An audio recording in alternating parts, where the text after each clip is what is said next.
चलिए गाइस, हमारा next naming reaction है कोरेहाउस संश्लेषण अभिक्रिया। This is very important reaction for conversion.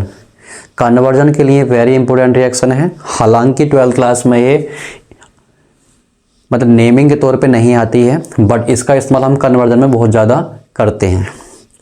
ठीक है, तो पहली बात तो ये समझ लीजिए कि कोरेहाउस संश्लेषण अभिक्रिया कन्वर्जन में हम कहाँ इस्तेमाल करते हैं। तो उसके लिए एक बात मैं आपको बता दूं, जैसे मान लीजिए आपको क्लोरो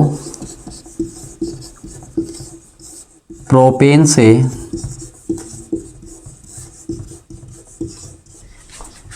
पेंटेन बनाना है, ठीक है, या फिर मान लीजिए क्लोरोप्रोपेन से ब्यूटेन बनाना है।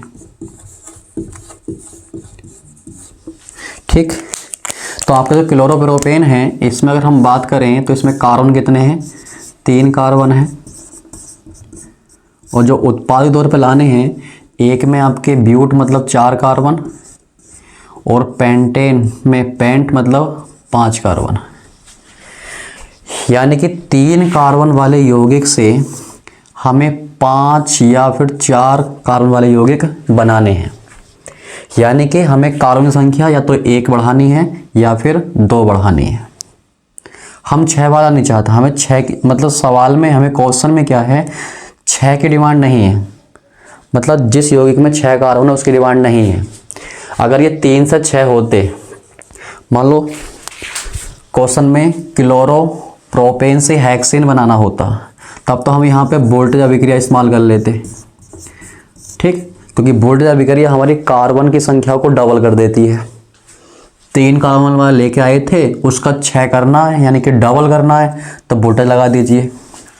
बट मान लीजिए आपको 1 कार्बन बढ़ाना है या 2 कार्बन बढ़ाने हैं, आपको डबल नहीं करना है, उससे पहले के कार्बन चाहिए आपको। यानी कि 4 से 8 नहीं चाहिए, 4 से 5, 4 से 6, 4 से 7 ऐसा बनना चाहिए, डबल नहीं चाहिए मतलब। तो वहाँ पे काम करती है हमारी कोरेहाउस संश्लेषण अभिक्रिया। इसकी खासियत ये होती है, आपको जितने कार्बन बढ़ाने हैं उतने कार्बन बढ़वा लीजिए इससे। इतनी खास रिएक्शन है ये। ठीक है, चलिए गाइस समझते हैं बातों को। मैंने आपको समझाया कि यहाँ कन्वर्जन में इसका इस्तेमाल कैसे किया जाता है, कहाँ पे किया जाता है। ओके,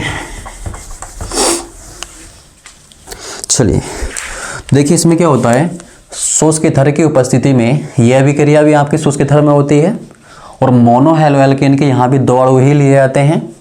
बट यहाँ पे वहाँ पे वोल्टेज में सोडियम थे, बट यहाँ पे CuI और लिथियम Li से क्रिया करके एल्केन देते हैं, और इस अभिक्रिया को कोरेहाउस संश्लेषण अभिक्रिया कहते हैं। समझते हैं बात को, क्या कहना चाह रहे हैं।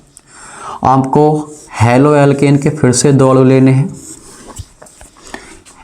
हेलो एल्केन के 2 अणु। ठीक है, हो सकता है कार्बन सेम हो अलग अलग हो, डिपेंड करेगा क्वेश्चन के ऊपर।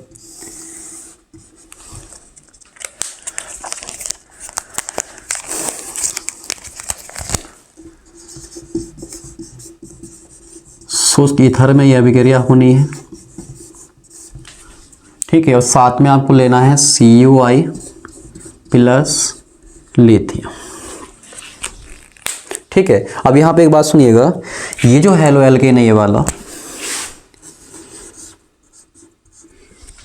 ये हेलो एल्केन हमारा मेन है, यानी कि क्रियाधार है। मतलब ये बंदा वो हेलो एल्केन है जिसके कार्बन की संख्या को आपको बढ़ाना है। ठीक है, या ऐसे कह सकते हैं ये वो हेलो एल्केन है जो क्वेश्चन में दिया जा रहा है। जैसे क्लोरोप्रोपेन से ब्यूटेन बनाना है, तो ये क्लोरोप्रोपेन वाला बंद हो जाएगा। बात समझ पा रहे हैं मेरी। और ये जो हेलो एल्केन ले रहे हैं, ठीक है, ये हम अपनी इच्छा से ले रहे हैं। मतलब जितने कार्बन हमें बढ़वाने हैं उतने कार्बन का यहाँ पे हेलो एल्केन लेना है। ठीक है, आपको ये वाला जो हेलो एल्केन है कैसा लेना है, जितने कार्बन बढ़वाना चाहते हैं जितने कार्बन बढ़ाने हैं उतने कार्बन का हेलोएल्केन लेना है।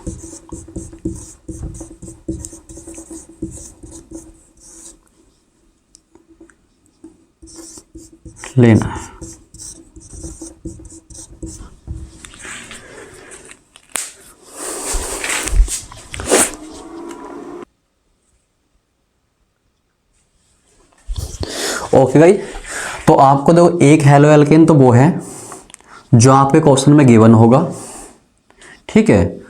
और ये जो हेलोएल्केन है ये वाला, ये हम अपनी इच्छा से लेंगे। मतलब जितने कार्बन आपको बढ़ाने हैं या बढ़ाने हैं उतने कार्बन का ये हेलोएल्केन होगा, ठीक है।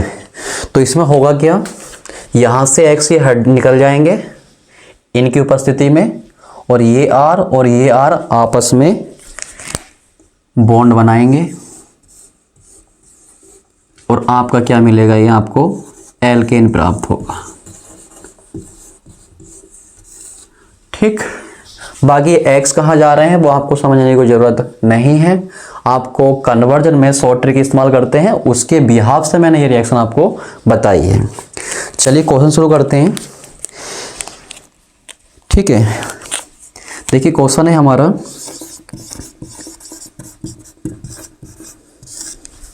क्वेश्चन ये है क्लोरो प्रोपेन से पेंटेन, ठीक है। शॉर्ट में लिख रहा हूं मैं, क्लोरोपेंटेन से क्लोरोप्रोपेन से पेंटेन कैसे प्राप्त करोगे, ठीक। क्लोरोप्रोपेन से पेंटेन कैसे प्राप्त करोगे, चलिए तो स्टार्ट करते हैं गाइस। प्रोपेन मतलब 3 carbon, CH3 CH2 CH2, chloro मतलब Cl, ठीक। अब देखिए कार्बन, और हमें क्या बनाना है, पेंटेन बनाना है। तो पेंटेन में कितने कार्बन होते हैं भाई, 5, CH3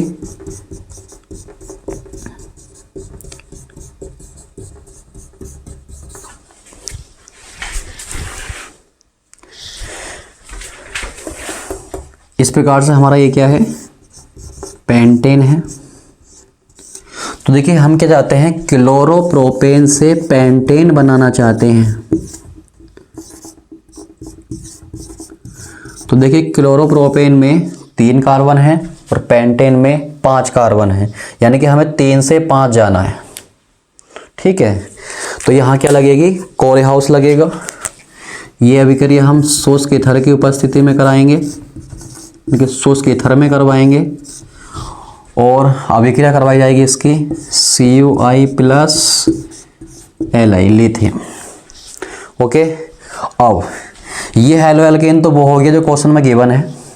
अब एक दूसरा हेलोएल्केन हमें अपनी तरफ से लेना होता है, ठीक है। और वो उतने कार्बन का हेलोएल्केन लेते हैं जितने कार्बन हमें बढ़ाने हैं।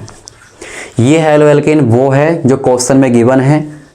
दूसरा हेलोएल्केन उतने कार्बन का लेंगे जितने कार्बन हमें बढ़ाने हैं।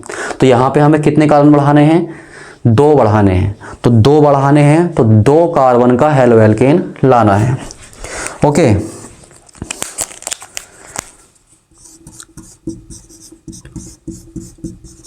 ये ओके, यहाँ Cl तो यहाँ Cl लिया है, यहाँ Br होता तो यहाँ Br लेते, बात खत्म, दैट्स इट। अब होना क्या है, यहाँ पे ये समूह और ये समूह आपस में जुड़ जाएंगे, मतलब यहाँ से बॉन्ड टूटेंगे, ये वाले ब्रेक होते हैं बॉन्ड, यहाँ से ये सेल यहाँ से हट जाएंगे और ये दोनों समूह आपस में जुड़ जाएंगे। तो हमारा क्या बनेगा, पेंटेन, ओके। और इसी प्रकार से आप लोग कोरे हाउस की मदद से कितने भी कार्बन हम बढ़ा सकते हैं। तो याद रखें, चाहे वोल्टेज अभिक्रिया हो चाहे कोरे हाउस अभिक्रिया हो, दोनों के दोनों हेलोएल्केन पे काम करती हैं और हमेशा एल्केन देती हैं, ठीक है। ये हेलोएल्केन के ही कार्बन को बढ़ा सकती हैं, वोल्टा डबल करेगा। कोरे हाउस इच्छा पर डिपेंड है कि 1 बढ़ाना है, 2 बढ़ाना है, 3 बढ़ाना है, उतने कार्बन का हेलोएल्केन लेना है, हमारा काम हो जाएगा। ठीक है, कंडीशन दोनों की अलग अलग अच्छे से याद करनी है, क्या है, किसकी उपस्थिति में यह अभिक्रिया होती है। ओके गाइस, ओके चलिए क्लास को यहीं पे रोकते हैं। ओके।